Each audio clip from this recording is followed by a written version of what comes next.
Hello guys, welcome back to Incotech channel.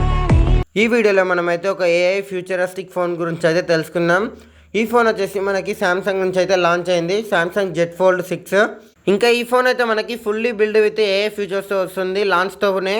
ఈ phone మనకైతే జనరల్గా సామ్సంగ్లో ఏవైతే ఫీచర్స్ ఉంటాయో సర్కిల్ టు ఫైండ్ కానీ లేదా లైవ్ ట్రాన్సాక్షన్ కానీ, అంటే మనం ఒక లాంగ్వేజ్లో మాట్లాడితే అతని వాళ్ళకి వేరే లాంగ్వేజ్లో వినపడేలా చేసే ఏ ఫీచర్స్ అయితే ఇందులో కూడా ఇంక్లూడ్ చేస్తారు. బట్ ఇందులో ఇంకా హైగా ఇంక్లూడ్ చేస్తారు ఏఐని అయితే. ఇది fully build with AI phone. ఇది అయితే మనకి 2024లో అయితే. ఇంకా ఈ ఫోన్ యొక్క స్పెసిఫికేషన్స్ గురించి మనం మాట్లాడుకుందాం.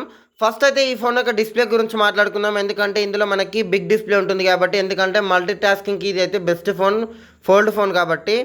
ఈ ఫోన్ అయితే మనకి ఫ్రంట్ డిస్ప్లే గురించి మనం మాట్లాడుకున్నట్టయితే ఇందులో మనకి మంచి డిస్ప్లేనే అరేంజ్ చేశారు. 6.3 HD plus dynamic AMOLED display ఉంటుంది. 120Hz రిఫ్రెష్ రేట్తో పాటు 1600 నీట్ పీక్ బ్రైట్నెస్ అయితే ఫ్రంట్ డిస్ప్లే సపోర్ట్ చేస్తుంది. నెక్స్ట్ మెయిన్ డిస్ప్లే గురించి మనం మాట్లాడుకున్నట్టయితే మెయిన్ డిస్ప్లే అయితే మనకైతే లార్జ్ డిస్ప్లే ఉంటుంది. ఇందులో మనము మినీ ట్యాబ్లా కూడా వాడుకోవచ్చు. ఇదాన్ని అయితే మనము 7.6 డైనమిక్ AMOLED డిస్ప్లేతో వస్తుంది. ఇదొక మెయిన్ డిస్ప్లే అయితే 120Hz రిఫ్రెష్ రేట్తో పాటు 2600 నీట్ పీక్ బ్రైట్నెస్ అయితే ఈ ఫోన్ యొక్క మెయిన్ డిస్ప్లే అయితే పర్ఫార్మెన్స్ చేస్తుంది. ఇంకా డిస్ప్లే పరంగా అయితే మనమైతే సామ్సంగ్కి ఎలాంటి పేరు అయితే పెట్టాల్సిన అవసరం గిట్ట లేదు, ఎందుకంటే డిస్ప్లే పరంగా అయితే మనకి సామ్సంగ్ అయితే ఏ ఫోన్లో అయినా బెస్ట్ ఫోన్ అయితే ఉంటుంది మనకి డిస్ప్లే పరంగా. ఇంకా నెక్స్ట్ మనం ఈ ఫోన్ యొక్క కెమెరా పర్ఫార్మెన్స్ అండ్ సెటప్ గురించి మాట్లాడుకున్నట్టయితే 50 MP ఐవాయిస్ camera, 12 MP ultra wide angle camera, 10 MP telephoto camera, ఐవాయిస్ కెమెరా ఉంటుంది. ఈ కెమెరా సెటప్ అయితే ట్రిపుల్ కెమెరా సెటప్ ఉంటుంది. ప్రీవియస్ జనరేషన్లో ఏదైతే ఫోల్డబుల్ 5లో ఉందో సేమ్ సెటప్ అయితే ఇందులో వాడుతున్నారు. కెమెరాస్ అయితే ఇలాంటి చేంజెస్ అయితే లేవు. ఇంకా selfie cameras and inner cameras గురించి మాట్లాడుకున్నట్టయితే 10 MP inner camera main camera ఉంటుంది, బయటి సైడ్ కనిపించేది మనకి. ఇంకా 4 MP ఇన్ డిస్ప్లే కెమెరా ఉంటుంది, మనకైతే డిస్ప్లేలో కనిపించదు, మనకి లోపల ఉంటుంది. 4 MP సెల్ఫీ కెమెరా ఉంటుంది. ఇంకా కెమెరా పర్ఫార్మెన్స్ గురించి అయితే మనం ఎక్కువగా డిస్కస్ చేయాల్సిన అవసరం అయితే లేదు. సామ్సంగ్ కెమెరాస్ మనకైతే ఎంత మంచి కెమెరాస్ అయితే మనకైతే మార్కెట్లో చూస్తున్నాం. ఇందులో ప్లస్ మళ్ళీ ఏఐ కెమెరా ఉంది కాబట్టి మనకి ఏఐ ఫీచర్స్ ఇందులో కూడా ఇన్వాల్వ్ అవుతాయి. కెమెరాస్ పరంగా కూడా పిక్స్ అయితే మనకి ఎన్హాన్స్ చేయడంలో కానీ, ఆర్టిఫిషియల్గా ఆబ్జెక్ట్స్ రిమూవ్ చేయడం కానీ ఇందులో మనకైతే క్రూషియల్ రూల్ అవుతుంది ఏఐ పరంగా అయితే. ఇంకా నెక్స్ట్ ఈ ఫోన్ యొక్క పర్ఫార్మెన్స్ గురించి మాట్లాడుకునే ముందు ర్యామ్ అండ్ రోమ్ గురించి అయితే తెలుసుకుందాం. LPDDR5Xతో పాటు UFS 4తో అయితే ఈ ఫోన్ లాంచ్ అవుతుంది. దీనిలో ర్యామ్ అయితే మనకి సింగిల్ వేరియంట్ ఉంది, 12GB ర్యామ్ మాత్రమే ఉంటుంది. స్టోరేజ్ పరంగా అయితే మనకైతే డిఫరెంట్ వేరియంట్స్ అయితే ఉన్నాయి. 512GB కానీ, 1TB కానీ, 256GB కానీ 3 వేరియంట్స్ అయితే అవైలబుల్గా ఉన్నాయి మనకైతే SSD పరంగా. ఇంకా నెక్స్ట్ ఈ ఫోన్ యొక్క గేమింగ్ గురించి మాట్లాడుకున్నట్టయితే ఇది మనం ప్రొఫెషనల్గా అంటే మనం గేమింగ్ కోసం అయితే వాడలేం, కానీ జస్ట్ గేమింగ్ ఎక్స్పీరియన్స్ అయితే ఇందులో అయితే మనం అయితే మంచి గేమింగ్ ఎక్స్పీరియన్స్ అయితే చేయొచ్చు. ట్యాబ్లో ఆడుతున్న ఫీలింగ్ అయితే కంఫర్టబుల్గా ఉంటుంది మనకి ఈ ఫోన్లో అయితే. 90 FPS వరకు అయితే BGM అయితే ఈ ఫోన్ అయితే కంఫర్టబుల్గా హ్యాండిల్ చేస్తుంది. ల్యాగ్స్ అయితే మనం అయితే నోటీస్ చేయం, కానీ ఇందులో గేమింగ్ అయితే హెవీ గేమింగ్ కోసం అయితే ఈ ఫోన్ అయితే సూటబుల్ కాదు.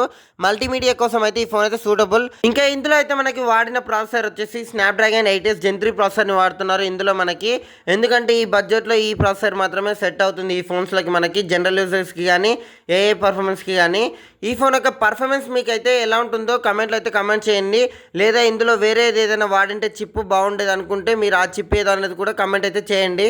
ఈ ఫోన్ యొక్క battery performance and battery capacity గురించి మాట్లాడుకున్నట్టయితే 4400 mAh మ్యాసివ్ బ్యాటరీ ఉంటుంది. ఇందులో మనకి 25 watts ఛార్జింగ్ మాత్రమే ప్రొవైడ్ చేస్తున్నారు. ఛార్జింగ్ పరంగా మాత్రం మనకైతే ఈ ఫోన్ అయితే కొంచెం డిసడ్వాంటేజ్ అయితే చేస్తుంది.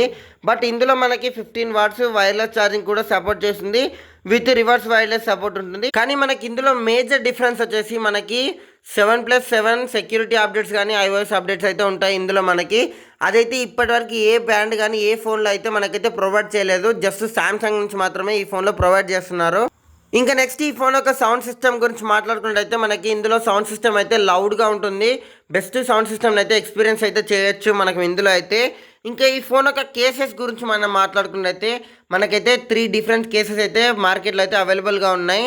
ఒక టైప్ వచ్చేసి మనకి లెదర్ టైప్ ఉంటుంది, ఇంకోటి వచ్చి మనకి హోల్డింగ్ పర్పస్లో ఉంటుంది, ఇంకోటి ఎస్పిన్ సపోర్ట్తో ఉంటుంది. బట్ వీటి ప్రైసెస్ మాత్రం మీకు అయితే డిస్ప్లే పైన అయితే కనబడుతుంది. ఈ పౌచెస్ యొక్క ప్రైస్ అయితే మీకు అఫోర్డబుల్ అనిపిస్తే ఈ వీడియోకి అయితే లైక్ అయితే కొట్టండి. ఇంకా నెక్స్ట్ ఈ ఫోన్ యొక్క ప్రైసింగ్ గురించి మాట్లాడుకున్నట్టయితే మీకైతే డిస్ప్లే పైన అయితే డిస్ప్లే చేస్తాను ఈ ఫోన్ యొక్క ప్రైసెస్ అనేవి మీకు డిఫరెంట్ వేరియంట్స్లో ఏ ప్రైసెస్ అయితే ఉంటాయని. ఇంకా ఈ ఫోన్ యొక్క ఫుల్ వీడియో మీకు నచ్చినట్టయితే లైక్ అయితే కొట్టండి. మరిన్ని ఇలాంటి వీడియోస్ కోసం అయితే ఛానల్కి అయితే సబ్స్క్రైబ్ చేయండి. ఇంకా నెక్స్ట్ వీడియోలో మీకు జెడ్ ఫ్లిప్ 6 గురించి తెలియాలనుకుంటే ఈ వీడియో కింద జెడ్ ఫ్లిప్ 6 అని అయితే కమెంట్ చేయండి. నేను నెక్స్ట్ వీడియో అయితే మీకు జెడ్ ఫ్లిప్ 6 మీద అయితే చేస్తాను.